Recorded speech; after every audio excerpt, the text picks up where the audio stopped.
नमस्कार दोस्तों, स्वागत करते हैं आप सभी का।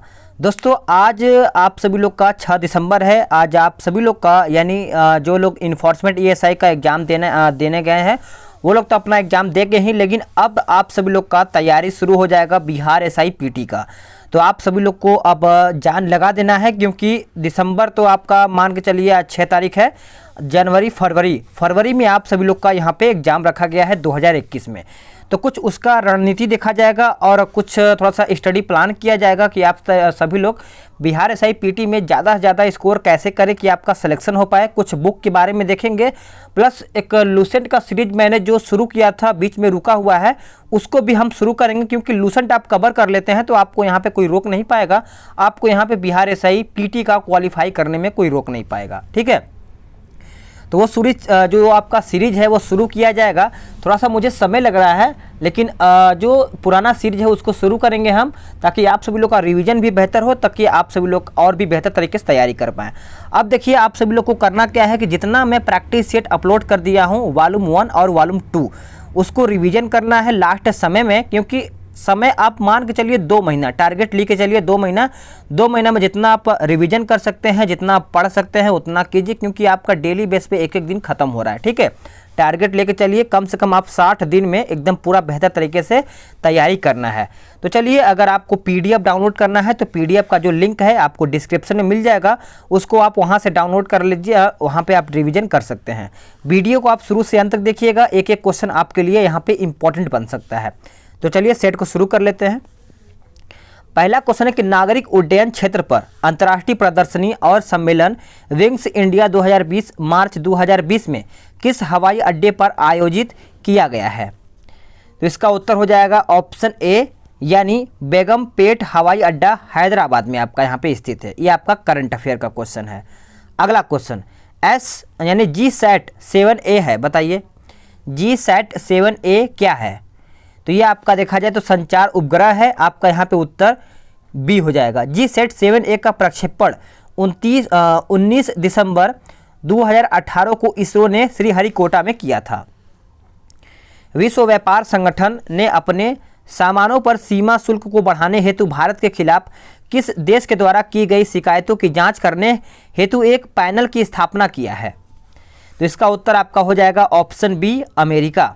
Next question, Mohammed Haitham bin Tariq Al Said ने किस देश के सुल्तान के रूप में पदभार संभाला है?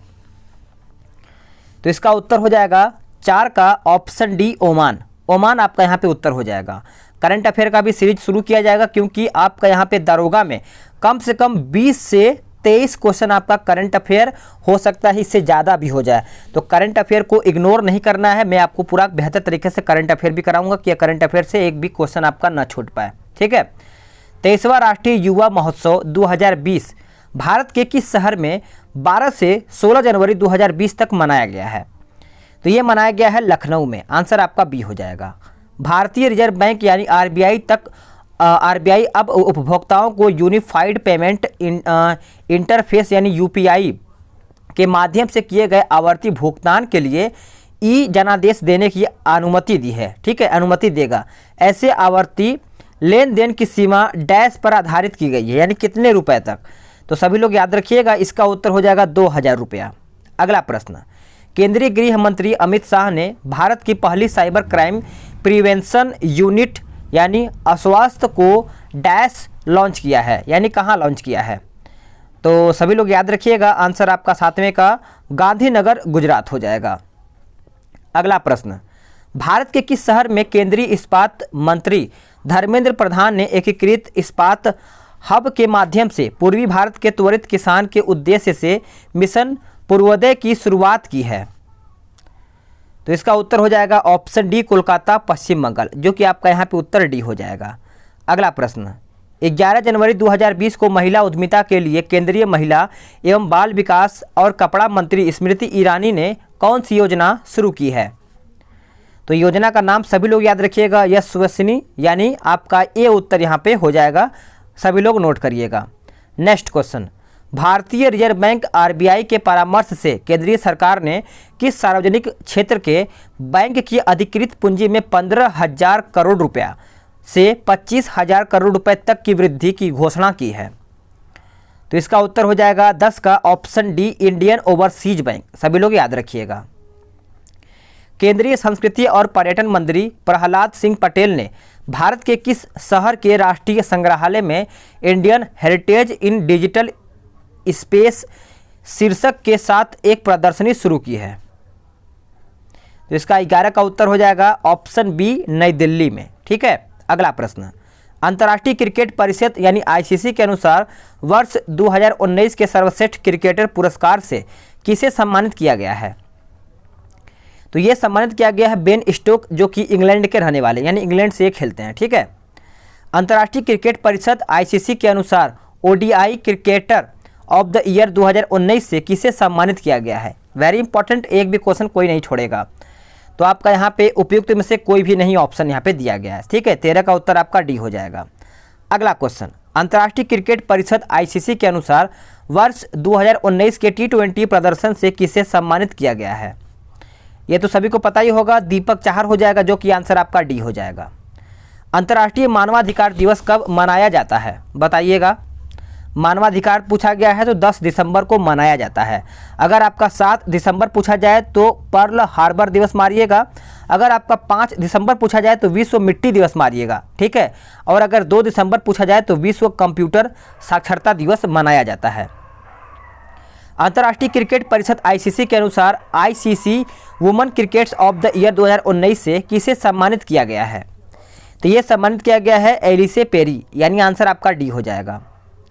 किस केंद्रीय क्षेत्र कहता है किस केंद्रीय क्षेत्र प्रदेश ने क्षेत्र में निवेशकों को आकर्षित करने के लिए पहले खाद्य प्रसंस्करण शिखर सम्मेलन की मेजबानी की है?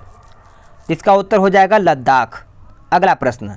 किस मंत्रालय ने सक्षम अभियान शुरू किया है? सक्षम अभियान पूछा गया है तो पेट्रोलियम और प्राकृतिक गैस मंत्रालय हो जाएगा, जो कि आपका यहाँ पे उत्तर डी हो जाएगा। निम्नलिखित में से कौन अजैव पर्यावरण का रासायनिक घटक नहीं है? तो इसका उत्तर हो जाएगा प्रकाश, जो कि आपका यहाँ पे उत्तर डी हो जाएगा। देखिए, जैव इसमें यानी जैव जिसमें जैविक क्रिया होता है। अगला क्वेश्चन। नोबल का तेल कहा जाता है? बताइए। तो इसका उत्तर हो जाएगा ट्राइनाइट्रोग्लिसरीन, यानी ए उत्तर आपका यहाँ पे हो जाएगा 20 का। ठीक है, नेक्स्ट क्वेश्चन। बर्नौली का सिद्धांत निम्नलिखित में से किस पर आधारित है? तो बर्नौली का सिद्धांत देखा जाए तो ऊर्जा संरक्षण पर आधारित है। आंसर आपका बी हो जाएगा। अगला क्वेश्चन, क्वेश्चन नंबर 22। खदानों को ग्रस्त करने वाले कीटों की वृद्धि दर सबसे अधिक होती है? तो सभी लोग याद रखिएगा, आंसर आपका 30 डिग्री से लेकर 32 डिग्री। ठीक है। साबुन के बुलबुले का श्वेत प्रकाश में रंगीन दिखलाई पड़ने का कारण क्या होता है? तो इसका उत्तर हो जाए है ऑप्शन सी, व्यक्तिकरण। सभी लोग याद रखिएगा। प्रकाश संश्लेषण के लिए कौन सा तत्व आवश्यक है? तो देखिए, प्रकाश संश्लेषण के लिए पूछा गया है तो आपका ये सभी हो जाएगा, यानी क्लोरोफिल, सूर्य का प्रकाश, कार्बन डाइऑक्साइड। सभी लोग याद रखिएगा। ठीक है, आप इसको देख लीजिए। और 25 का आंसर जब करेंगे, यानी 1 ओम के 4 बराबर प्रतिरोध चित्रानुसार यहाँ पे दिया गया है। ए और सी के बीच समतुल्य प्रतिरोध का मान पूछा गया है, तो इसका उत्तर आपका ए हो जाएगा। ठीक है, चलिए नेक्स्ट क्वेश्चन देखते हैं। सामान्यतः घरों में विद्युत से दुर्घटना किसके कारण होती है? तो इसका उत्तर हो जाएगा 26 का ऑप्शन बी, शॉर्ट सर्किट के द्वारा, यानी देखा जाए तो आपका यहाँ पे बी उत्तर हो जाएगा। अब आते हैं 27 पे। निम्नलिखित में यूरिया का रासायनिक सूत्र क्या है? तो यूरिया का रासायनिक सूत्र याद रखिएगा NH2CONH2, यानी आंसर आपका देखा जाए तो बी हो जाएगा। अगर आपसे प्रश्न पूछा जाए कि यूरिया की खोज किसने किया था, तो वो हलर ने किया था, वो हलर। ठीक है। अगला क्वेश्चन है कि सोमैटोट्रोफिक हार्मोन स्रावित होता है किससे? तो ये आपका स्रावित होता है पिट्यूटरी से। आंसर आपका यहाँ पे बी हो जाएगा। Next question number 30। एक सामान्य पुरुष के शरीर में कितना रक्त रहता है? तो एक सामान्य शरीर में देखा जाए तो 5 से 6 लीटर होता है। सभी लोग याद रखिएगा। अगर रक्त शरीर का वजन का लगभग देखा जाए तो 7% होता है। ठीक है। अगला प्रश्न देखते हैं। BR अम्बेडकर ने निम्नलिखित में से किसे heart and soul of the constitution कहा है? बताइए। तो इसका उत्तर 32 का देखा जाए तो डी हो जाएगा, संवैधानिक उपचारों का अधिकार। सभी लोग नोट करिएगा, अनुच्छेद 32 में संवैधानिक उपचारों का वर्णन है। अगला क्वेश्चन, भारतीय संविधान के अनुच्छेद 20(2) में इसमें कहा क्या है, एक बार देखिएगा। भारतीय संविधान के अनुच्छेद 20(2) में दोहरे जोखिम का अर्थ है कि व्यक्ति एक ही अपराध के लिए एक बार से अधिक न्यायिक कार्यवाही और दंड का भागी नहीं बनाया जा सकता है, यानी बी उत्तर यहाँ पे हो जाएगा। कोई व्यक्ति राष्ट्रपति के रूप में निर्वाचित होने का पात्र तभी होगा जब वह उपयुक्त सभी यानी भारत का नागरिक हो एवं 35 वर्ष की आयु पूरी कर चुका हो, लोकसभा का सदस्य निर्वाचित होने की योग्यता रखता हो, भारत सरकार या फिर राज्य सरकार या किसी अन्य लाभ के पद पर आसीन न हो, तभी वो राष्ट्रपति बनने के लायक है। अगला क्वेश्चन, राज्य के कार्यपालिका शब्द का प्रावधान होता है किससे? तो इसका उत्तर आपका हो जाएगा राज्यपाल से। आप सभी लोग याद रखिएगा कि अनुच्छेद 153 के आधार पर राज्यों में राज्यपाल पद का गठन किया गया था। जिला परिषद का सचिव होता है, तो जिला परिषद का सचिव देखा जाए तो जिला विकास पदाधिकारी हो जाएगा, जो कि आपका यहाँ पे उत्तर ए हो जाएगा। चलिए नेक्स्ट क्वेश्चन देखते हैं कि अगला क्वेश्चन है कि 25 जून 1975 को पूरे देश में राष्ट्रीय आपात घोषित किया गया था, इसका आधार क्या था? तो इसका आधार देखा जाए 38 का, तो ऑप्शन बी हो जाएगा, आंतरिक अव्यवस्था, यानी देखा जाए तो आपका यहाँ पे बी उत्तर यहाँ पे हो जाएगा। चलिए नेक्स्ट क्वेश्चन है कि संघ और राज्यों के बीच आयकर के शुद्ध आवंटन के लिए एक हैं, तो 39 का उत्तर आपका वित्त आयोग होता है, यानी देखा जाए तो आपका यहाँ पे सी उत्तर हो जाएगा। देखिए अनुच्छेद 280 के आधार पर राष्ट्रपति वित्त आयोग का गठन करते हैं, ठीक है। अगला प्रश्न, यहाँ पे सूची 1 और सूची 2 को सुमेलित करके बताना है अनुच्छेद के द्वारा।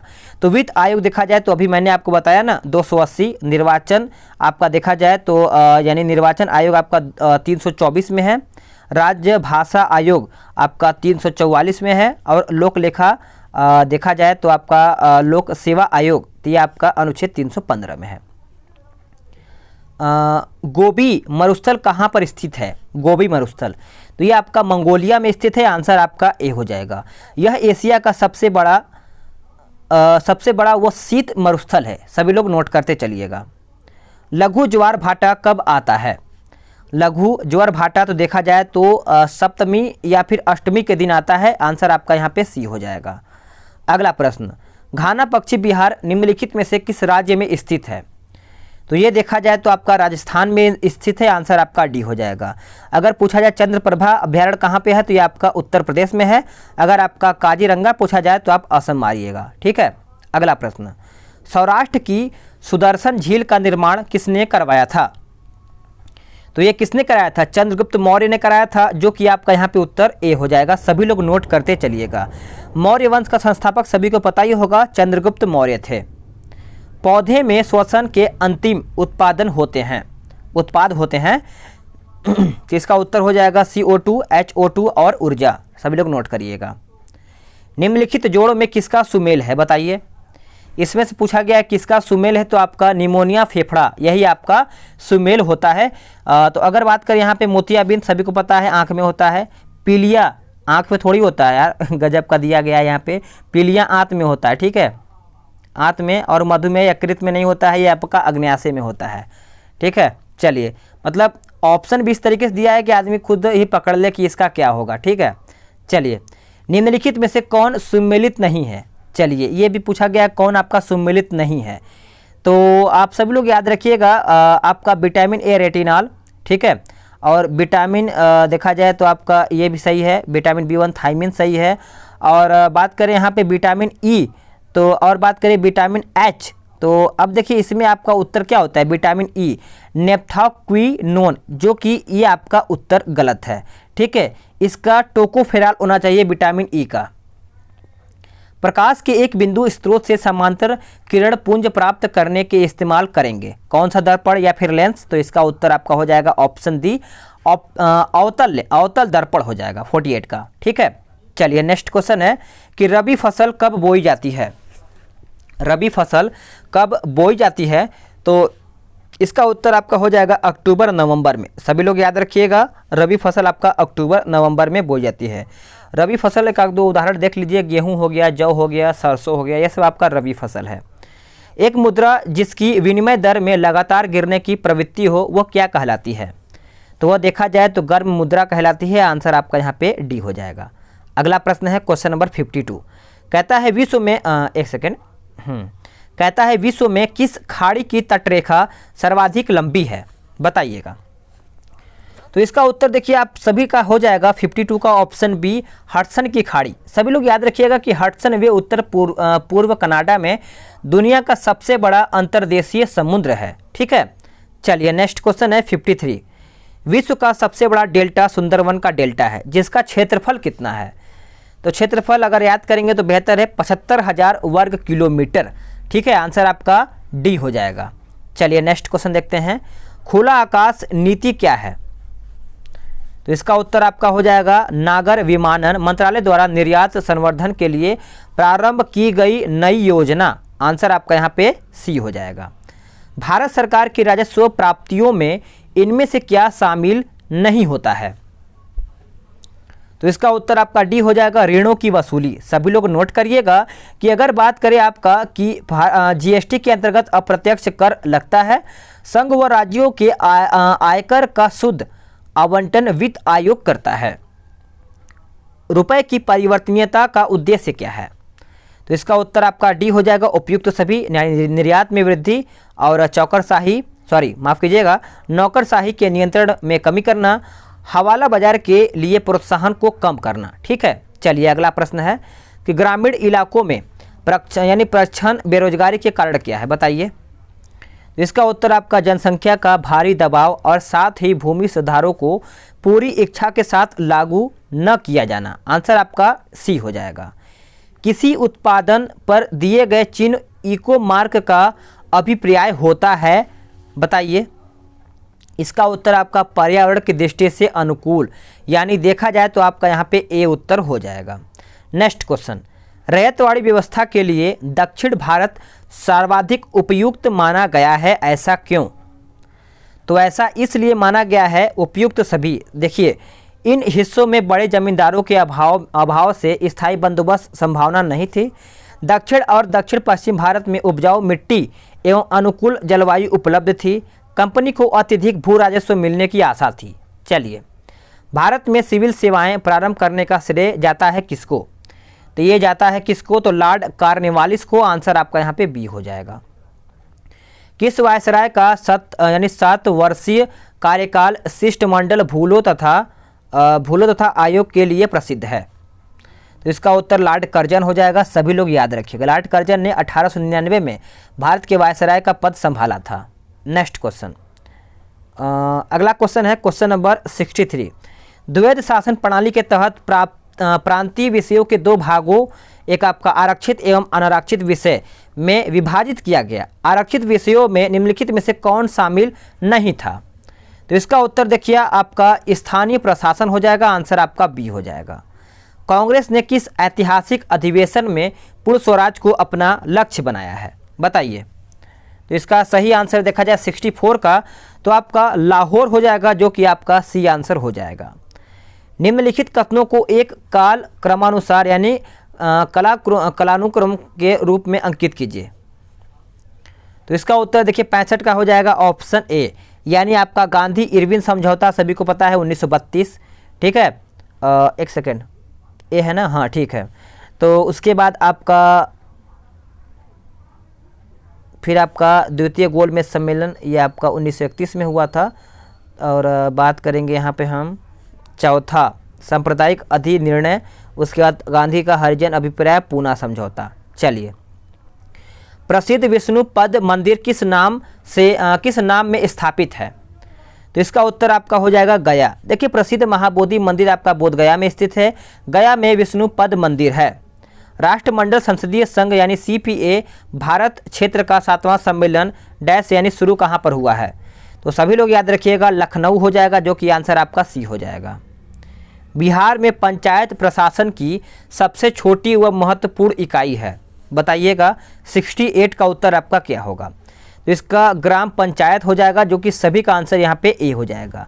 बिहार की त्रिस्तरीय पंचायती राज संस्थाओं में है, सबसे निचले स्तर पर ग्राम पंचायत है। ठीक है, अगला प्रश्न, लाइडी ट्रैक्टर लाई डिटेक्टर यंत्र में सूचना मिलती है? बताइए।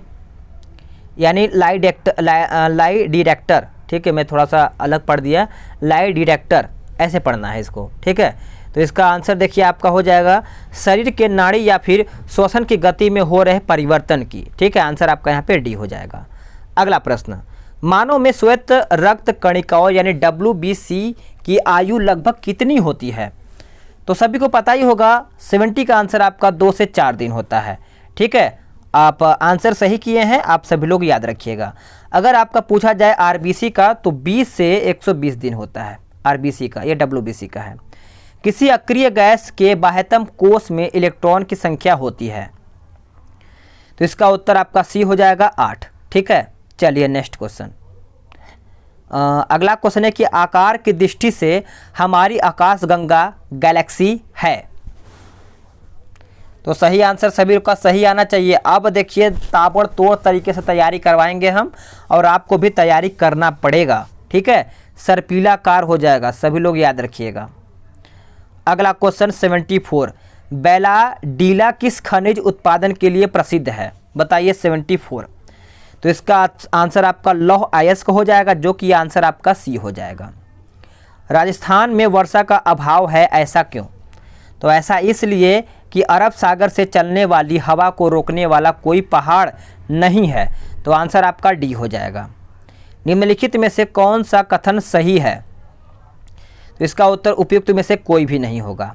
नेक्स्ट क्वेश्चन देखते हैं, क्वेश्चन नंबर 78, निम्नलिखित में से मृत ज्वालामुखी के उदाहरण आपका कौन सा है? बताइएगा। तो इसका उत्तर देखिए किलिमंजारो और पोपा हो जाएगा। किलिमंजारो अफ्रीका के तंजानिया में और पोपा म्यांमार में स्थित है। पृथ्वी से कितनी ऊंचाई पर वायुमंडल में 1 डिग्री तापमान घट जाता है? बताइएगा। तो इसका उत्तर 79 का देखा जाए तो आपका 165 मीटर हो जाएगा। जंगलों की कटाई से मिट्टी संबंधी कौन सी समस्या खड़ी होती है? बताइए। इसका उत्तर आपका हो जाएगा भूमि क्षयग्रस्त होने लगती है, यानी देखा जाए तो आपका उत्तर यहाँ पे डी हो जाएगा। भारत की सिक्योरिटी पेपर मिल निम्नलिखित में से किस जगह स्थित है? तो ये देखा जाए तो होशंगाबाद हो जाएगा, जो कि आपका यहाँ पे उत्तर ए हो जाएगा, ठीक है। चलिए अगला प्रश्न देख लेते हैं कि स्वच्छता दर्पण पुरस्कार 2019 से किस शहर को सम्मानित किया गया है? तो यह आपका सम्मानित किया गया है पुरी, जो कि आपका यहाँ पे उत्तर सी हो जाता है। निम्नलिखित में से किसका संबंध क्रिकेट से है? बताइएगा। इनमें से पूछा गया है किसका संबंध क्रिकेट से है? तो सही आंसर देखा जाए तो आपका रोहिटन बारिया ट्रॉफी हो जाएगा, जो कि आपका यहाँ पे आंसर डी हो जाएगा। लीलावती भारत के किस प्राचीन गणितज्ञ की कृति है? बताइए। तो इसका उत्तर आपका भास्कराचार्य हो जाएगा, जो कि आपका यहाँ पे उत्तर ए हो जाएगा। उस समय में देश का तीव्र गति से एकीकरण सरदार पटेल की एक महान उपलब्धि थी।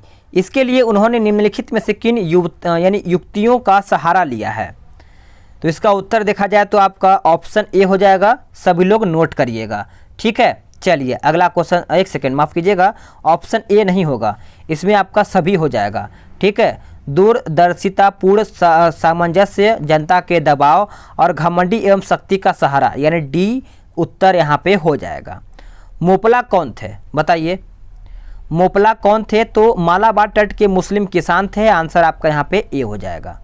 चलिए नेक्स्ट क्वेश्चन है कि the servant of India society की स्थापना कब हुई थी? तो ये आपका हुआ था ऑप्शन बी 1905 में। देखिए अगर आपका पूछा जाए कि CRPF की स्थापना कब हुआ था तो आप मारिएगा 1939 में। अगर आपका ITBP का स्थापना पूछा जाए तो 1962 मारिएगा। अगर आपका BSF का स्थापना पूछा जाए तो 1965 मारिएगा। अगर आपका CISF का स्थापना पूछा जाए तो 1969 मारिएगा। यानी इसी में से कोई भी अगर प्रश्न पूछा जाए तो 100% आपको आंसर सही करना है। इसीलिए मैं आपको डिटेल बताता हूं कि अगर आपको डिटेल भी याद रहेगा तो आप क्वेश्चन को सही कर ले जाएंगे, ठीक है। लॉर्ड लिटन ने संचार पत्र अधिनियम क्यों पारित किया? तो इसका उत्तर आपका ऑप्शन ए हो जाएगा, राष्ट्रवादी भारतीयों में बढ़ते चेतना के प्रसार को अंकुश लगाने के लिए, ठीक है। ए उत्तर यहाँ पे हो जाएगा। पूना समझौता था। पूना समझौता था तो स्वर्ण हिंदुओं तथा दलितों के बीच समझौता, यानी ए उत्तर हो जाएगा। महात्मा गांधी ने हरिजन यात्रा कहाँ से प्रारंभ किया था? तो हरिजन यात्रा देखा जाए तो वार्धा से, यानी देखा जाए तो आपका उत्तर यहाँ पे सी हो जाएगा। कांग्रेस की ओर से क्रिप्स मिशन के बारे में परीक्षण एवं विचार विमर्श हेतु किसे अधिकृत किया गया था? तो इसका उत्तर आपका मौलाना आज़ाद तथा जवाहरलाल नेहरू हो जाएगा, जो कि आपका यहाँ पे उत्तर बी हो जाएगा। चलिए नेक्स्ट क्वेश्चन है कि टोडरमल की भूमि व्यवस्था को आइन ए दहसाला कहा जाता है, ऐसा क्यों? तो इसका उत्तर देखा जाए तो आपका उत्तर यहाँ पे ए हो जाएगा। यह व्यवस्था पिछले 10 वर्ष के आंकड़ों पर आधारित थी, यानी देखा जाए तो आपका यहाँ पे उत्तर ए हो जाएगा। किस शहर ने 23वें राष्ट्रीय युवा महोत्सव 2020 की मेजबानी की है, बताइएगा। तो देखिए इसका उत्तर 23 का देखा जाए तो आपका लखनऊ हो जाएगा, जो कि आपका यहाँ पे उत्तर डी हो जाएगा। नेक्स्ट क्वेश्चन देखते हैं कि 1991 की नई आर्थिक नीति की प्रमुख विशेषताएं क्या है? थोड़ा बहुत आपको कुत्ते की आवाज़ आ रही होगी, इसको आप इग्नोर करिएगा, ठीक है। तो इसका उत्तर देखिए डी हो जाएगा। एक उदारीकरण, अधिक बाजार अभिमुखीकरण, निजी क्षेत्र का विस्तार। तो इस तरीके से आप सभी का यहाँ पे 94 का आंसर डी हो जाएगा। Next question, green peas India report के अनुसार भारत का सबसे प्रदूषित शहर कौन सा है? तो इसका उत्तर 95 का हो जाएगा, झरिया, ठीक है। मैं इसको कई बार बताया है पहले भी। इन विट्रो फर्टिलाइजेशन का संबंध किससे है? तो यह संबंध देखा जाए तो परखनली शिशु से है, आंसर आपका सी हो जाएगा। नेक्स्ट प्रश्न, भारत की प्रमुख महिला विदेश सचिव कौन है?